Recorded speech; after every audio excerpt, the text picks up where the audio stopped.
All right. I think we're live.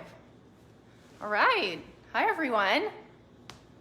We are just getting going here. Okay, I see. Okay, people are starting to watch. This is good. Hi, everyone. I'll just go ahead and give a couple more minutes for everybody to join. Nice to see you, even though I can't see you in person. I am Carlene Karst. I am here on behalf of Nature's Fair Markets tonight. So I wanted to welcome you here.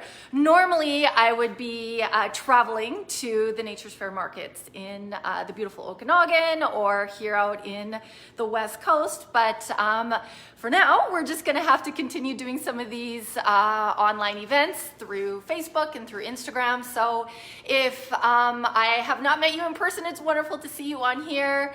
Thank you very much. Capri, do you want to come here and say hi?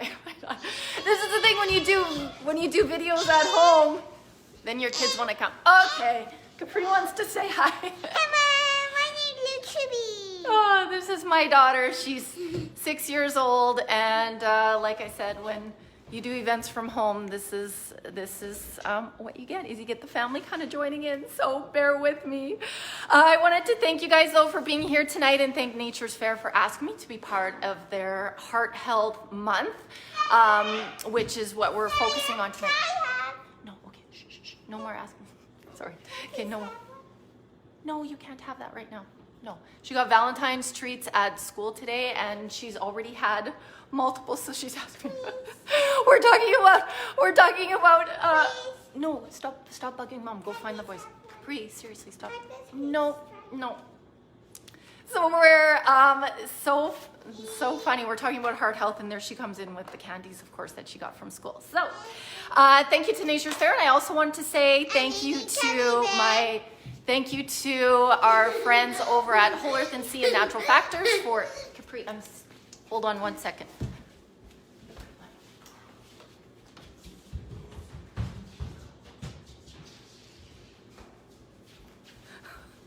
Okay, oh my goodness. All right, okay, I am back, and Capri is gonna go occupy herself with something else. So also want to say thank you to my friends over at Whole Earth and Sea and Natural Factors who have supported my events and my book and have been great supports and great friends of mine. And so tonight we're gonna talk about the topic of heart disease is one that encompasses so many different facets. And so it's not possible in 30 minutes to cover everything. So I want to spend some time tonight talking about what I'm passionate about, which of course is food.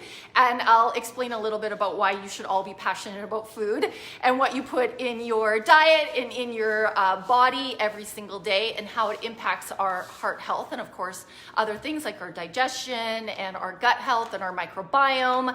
So there are so many reasons why we should care about our food. And I have been a nutritionist for over 20 years now. Yes, that dates me. I am a graduate from the University of Saskatchewan from their nutrition program. I am a born and raised Saskatchewan girl, now living on the West Coast, and I would say that it was cold here today, but I think that would be completely unfair for all of you in the prairies and out east because I know you are having significantly colder weather than we have here. So back to talking about food. Here's Capri, she's still wanting to join. A couple things I'd love to start with, and that is this recent study that was published by the National Institute of Health that looked at 5 important lifestyle factors that showed longevity, how it can change longevity. And so they examined the difference between men and women, and by adopting 5 healthy habits into your life, and you can think about your own health and your own life now and see if you are doing all 5 of these or none of these or maybe 1 or 2, and look at how you can make some changes in these areas. So they compared the lifespan and the longevity of men versus women when they adopt 5 things. So eating a proper diet. This includes eating a whole foods diet, minimizing trans fats, refined sugar, minimizing alcohol consumption, limiting the amount of red meat that you eat.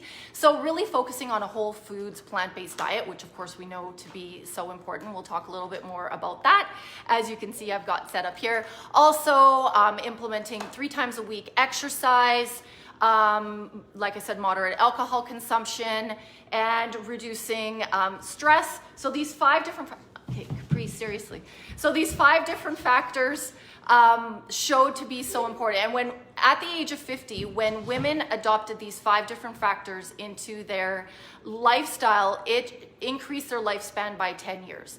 So it was a very significant finding. And I think that it kind of goes back to what we already know, some of these basic things that I think we tend to forget as we make health, and the word I almost don't like anymore, wellness, very complicated, you know, and I think that we've gone far away from some of the basic things that we know to be important for living our healthiest life. And so one of the things that we know, whether we're talking about the health of our joints or our skin or microbiome or our heart, is we know that our food consumption is one of the most important things. And I don't think there's a nutritionist or a medical doctor or anyone who even specializes in cardiovascular health who wouldn't agree that the inception of heart disease is really related to your diet.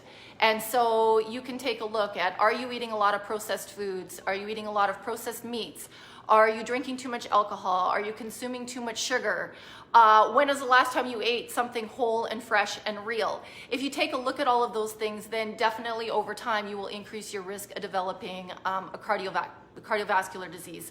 So we need to get back to the basics of our diet, and in particular, again, real strong focus on that whole foods, real foods diet. So the term cardiovascular disease and heart disease are actually interchangeable. And like I said, there are over 200 risk factors for the causation of heart disease. And so for so long, we focused on, sorry, I'm just noticing that maybe there's some problems with the videos. Sorry, I'm not really reading all the comments, but I just saw something about the videos. Everybody can hear, I'm assuming. I'm seeing a few people. Okay, everybody's back in. Okay, good. Okay, good. Because that's how sometimes the technology, that's the way that it goes. So there are over 200 factors. For years, we had focused on cholesterol. Like cholesterol was the be all and end all. It was the thing that your doctor would always check, and it'd be like, how are you feeling? Well, my cholesterol's in check. So it was like one of the factors that, okay, all good. It was one of the factors that for probably 20 years, it was like your benchmark of whether or not you were gonna develop heart disease. And now we kind of say, move out of the way, cholesterol. We know that yes, it is a risk factor, but it's actually not your most important risk factor. And in fact, it comes to the health of the blood vessels and to plaque and to other dietary constituents that can increase your risk of heart disease, even more so than cholesterol. And oxidation, of course, is really important. We're gonna talk about the importance of antioxidants in the diet and where those come from. And I think that if you'll take a look at some of the things and some of the foods that I've got set up here, you'll see how beautiful this is and how Mother Nature really knows what she's doing, because this is Mother Nature's smart, you know, they combine all these beautifully colored fruits and vegetables, and it contains all these flavonoids and polyphenols and antioxidants and nitrates that we know to be so important for our heart health. So a couple of things that I wanted to talk about. So instead of just focusing on cholesterol, I also wanted to focus on something called nitric oxide production and kind of the secret life of blood vessels, and it is known as your endothelium.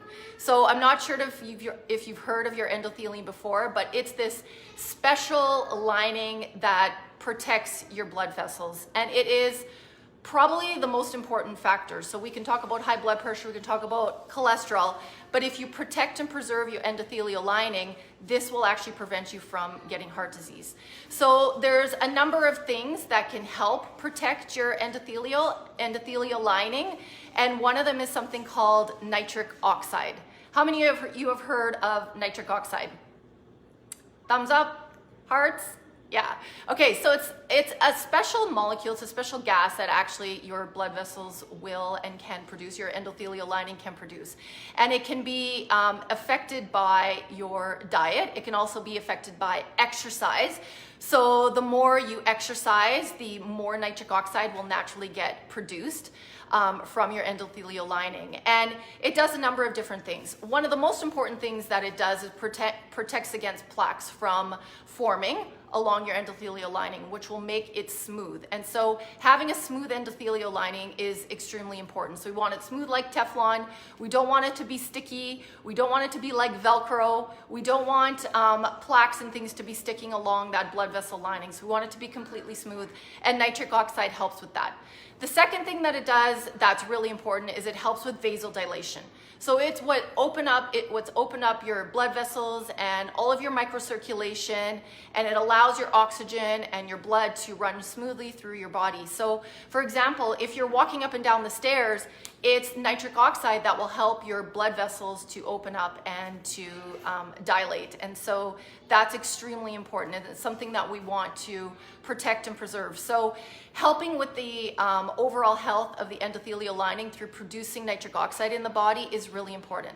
So you might be wondering, okay, so our body naturally produces this. Is there anything else that we can do to produce more nitric oxide in the body? And yes, of course there is. And so absolutely, our diet is one of the things, and the types of fruits and vegetables that we choose to incorporate into our diet.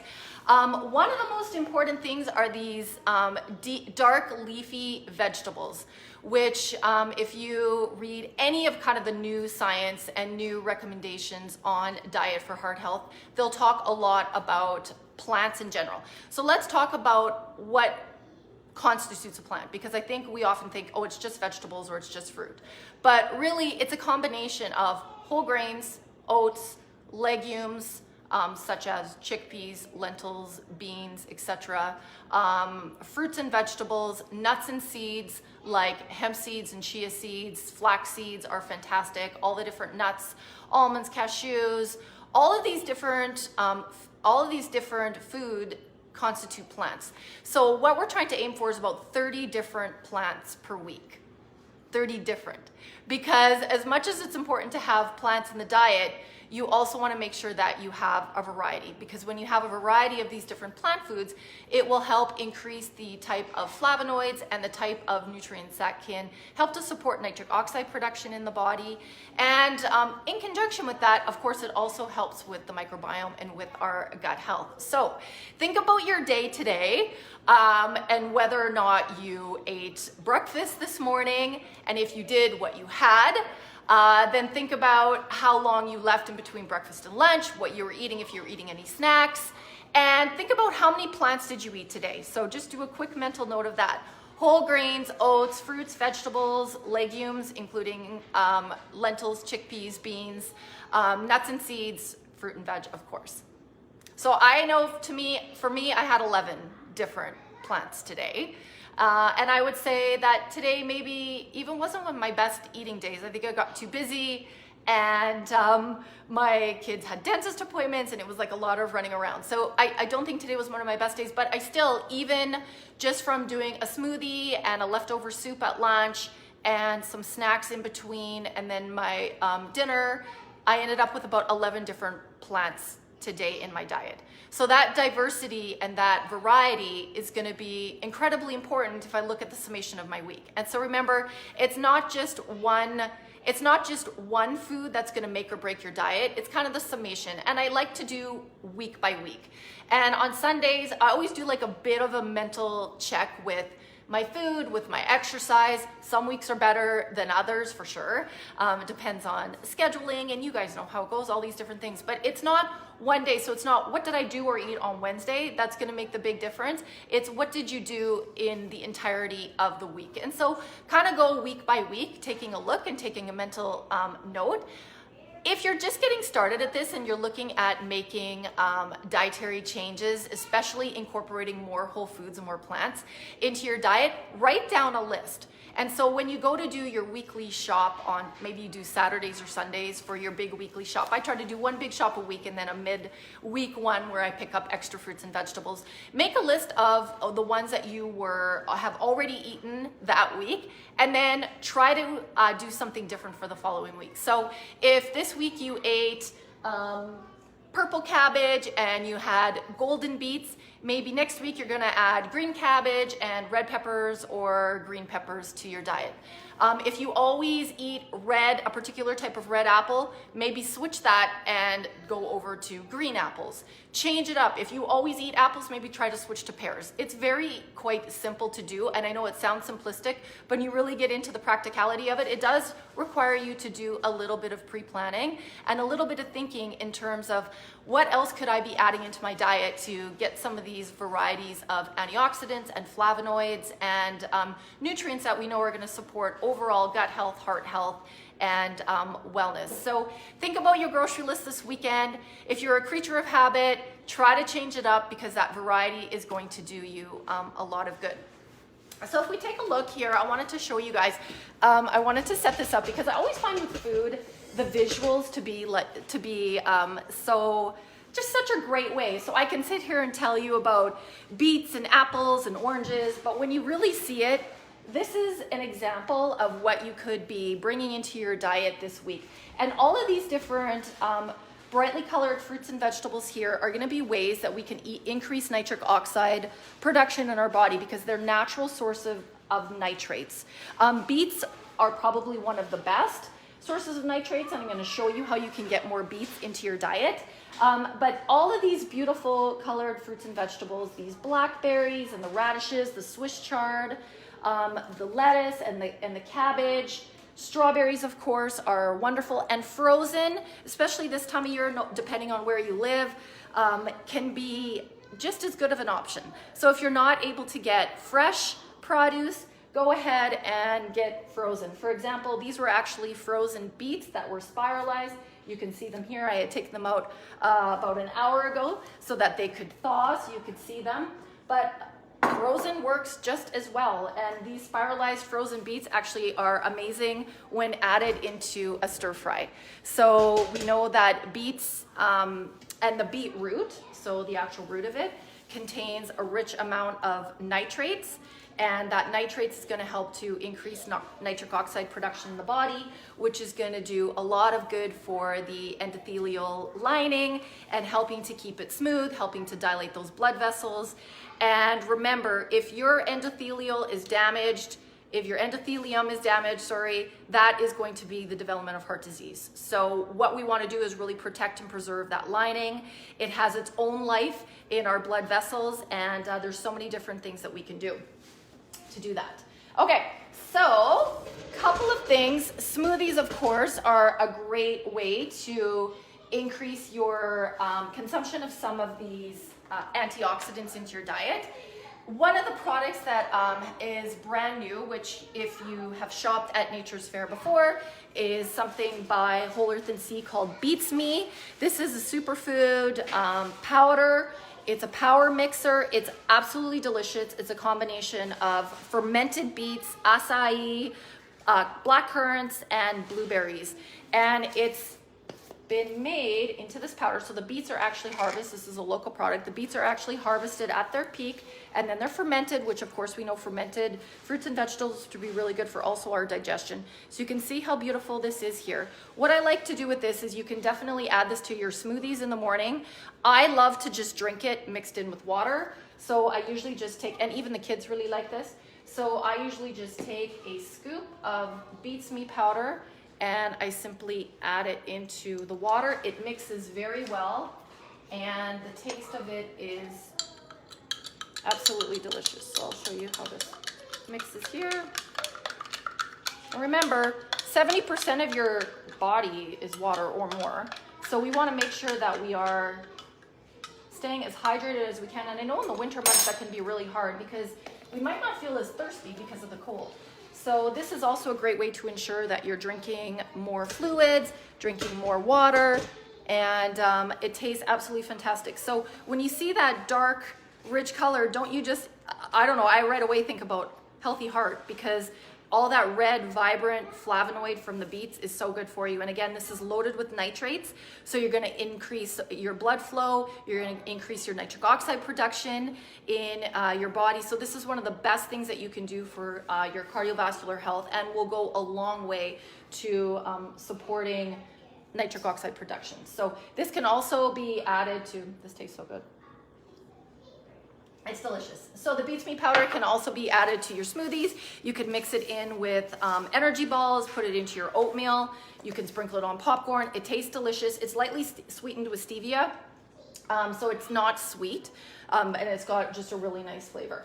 So a couple other things that I wanted to show you. I had done this a little bit earlier on Instagram actually, because I think it's so important to really understand antioxidants and what they do for you. So have you guys ever seen or tried the lemon juice test with apples? So very easy to show what is actually going on in your blood vessels when they start to brown. And when they start to brown is when plaques can stick and when heart disease can basically start forming in your blood vessels. So we liken it to the browning of an apple and what it does when you have antioxidants in your diet. So lemons, of course, are acidic.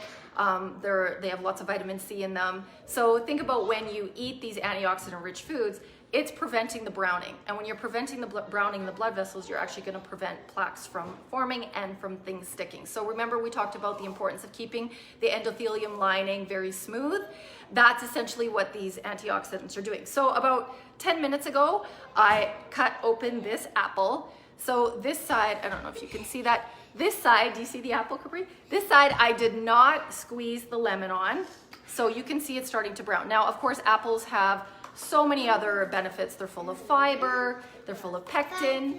So because we know fiber to be an important component of heart health, they do give benefit, just like all these different fruits and vegetables do. But when we talk about antioxidants, I think this is such a great way to show because apples don't have many antioxidants in them naturally. So when you squeeze the lemon, if I send apples with my kids to school, I squeeze a little lemon juice over them and it prevents them from browning. So look at this, no browning at all. So that's what's gonna happen inside your body when you have antioxidants present.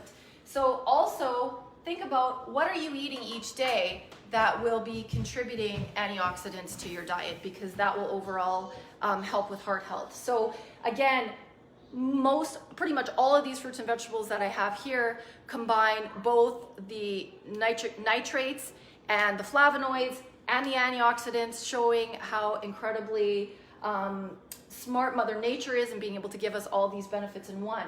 Now, when you eat these foods, you can also take supplements that will help to deliver more antioxidants to your diet, incorporating good vitamin C into your diet, especially in the winter months when we're talking a lot about immune health. We know vitamin C to be a particularly important component for strengthening the immune system and preventing against colds and flus. I also have been a big proponent of turmeric extract. So turmeric root, this is actually what turmeric root, in fact, my husband, who is a naturopath, he actually said to me, what is that? And so I had bought this bag of turmeric root because I love to grate it into soups and curries. And basically I just peel the skin off a little bit and it's bright orange. I'm gonna show you what that looks like. Remember, turmeric is so potent. It's probably the most potent anti-inflammatory and antioxidant on earth. And it's so incredibly good for you. So you can see how bright orange that is. This stains. So if you touch your finger, you touch cloth, it's going to stain because it's just so potent in its antioxidant benefits. And it's one of the best things that you can do to help decrease inflammation is to incorporate more turmeric root into your diet. One of the issues, of course, is the absorption of it in the liver. So one of the ways you can bypass that is to actually supplement with turmeric supplements, something called curcumin. Curcuminoids are the active component in turmeric. So if you're looking for a really therapeutic way to increase the amount of anti-inflammatory curcuminoids, which are beneficial for heart disease, also beneficial for the prevention of Alzheimer's, there's some fantastic research in that area. And there's also trials with rheumatoid arthritis and other inflammatory conditions. This would be something that I would recommend for you to incorporate into your diet as well. And of course, another way to get more greens, if you're concerned about the greens that you're getting in your diet, or perhaps you feel like you're not getting enough, of course, you can incorporate this into a smoothie in the morning, or again, you can mix it into water. This is the Whole Earth and Sea fermented proteins and greens. Makes a delicious smoothie.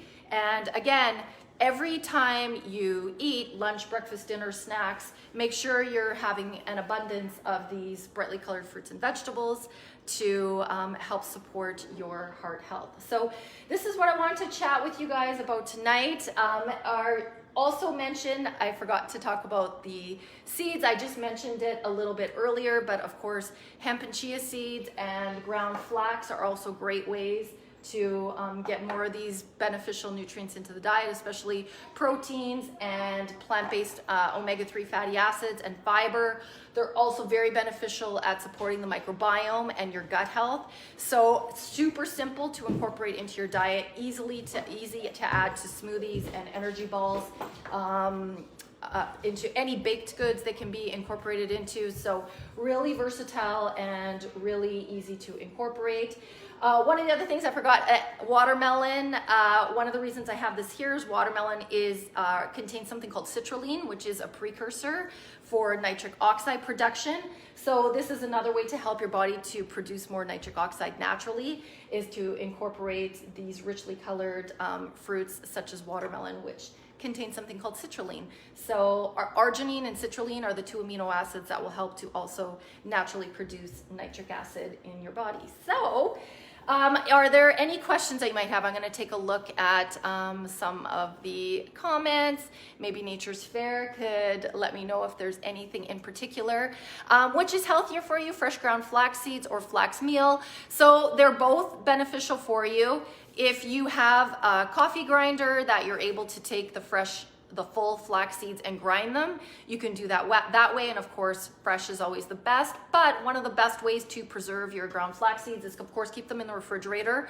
I buy them in bulk and I put them in the freezer. That's a great way to do it. Just make sure that when you are using the flax that they are ground before, because they are a lot easier to digest for your body, and you're going to be able to get all the beneficial nutrients from the seeds.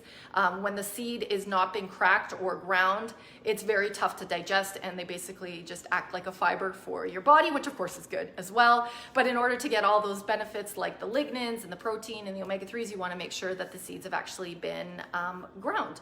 So flax seeds are great to mix in with your oatmeals and your smoothies, and great to use with baking also.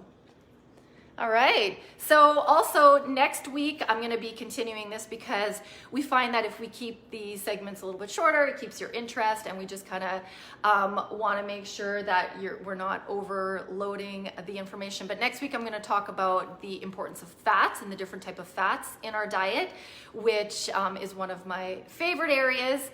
And of course, incorporating omega-3 supplements has always been a passion of mine. If you're familiar with the brand Celicious, that was the brand that I started about 8 years ago. And so I love omega-3 fatty acids and have spent the majority of my career educating on the importance of them. And of course, there's a very strong link to heart health. And the more good fats in the diet, the decreased chance you will have of developing cardiovascular disease. And so I'm going to talk about ways to incorporate good fats into the diet next week. I'm going to show a really delicious avocado, cacao, chocolate pudding that you can make. So there's so many different yummy ways to incorporate these good fats into the diet. So I will be doing that next Wednesday, February 17th, same time, 7 o'clock Pacific. And then the following week, my colleague, Dr. Kate, will be doing a more in-depth educational session on, probably she'll talk about the endothelium as as well, and cardiovascular disease risks. So really important to keep this focus here. I know we've been consumed with other health topics this past year, of course, as we've spent so much of our time thinking about the immune system, which we haven't probably really spent as much time thinking about in the past. And so this year has been really brought to light. However, what we do know is that cardiovascular disease and heart disease still is the #1 killer in North America, and it's largely prevented by diet and lifestyle. So we want to help you and support you with learning everything you can learn, and that's one of the best ways is be your own driver. You are in the driver's seat of your own health, and if we've learned any takeaway, can take away anything from this past year, it's that without our health, we have nothing, and it doesn't really matter. None of it else, we're not able to live the life we want to live. So taking control of your health and putting a particular focus on your food first, and everything else, honestly, will come into balance. So food first philosophy, take a look at your movement, your exercise. These are all the pillars of health. And we are here to help support you and to remind you of how you can eat better, live better, and feel better. And to also remind you that nobody can do it for you, that you are in the driver's seat. The more educated you become, knowledge is key to health.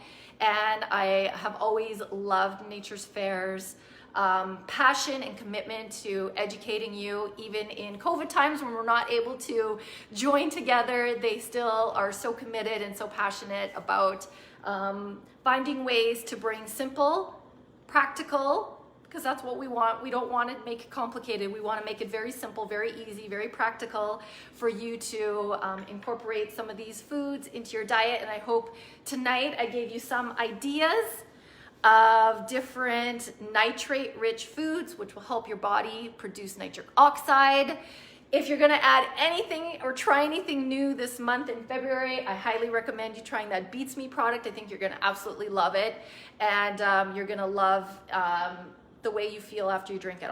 Honestly, it's very energizing, and it feels very good for your body. And it's just one step that you can take towards having a healthy heart. So you can follow me on social, Carlene Karst, over on Instagram, and of course Facebook as well. And I share recipes almost daily and try to give you as many simple and easy practical nutrition tips as I can. So thank you very much for joining tonight.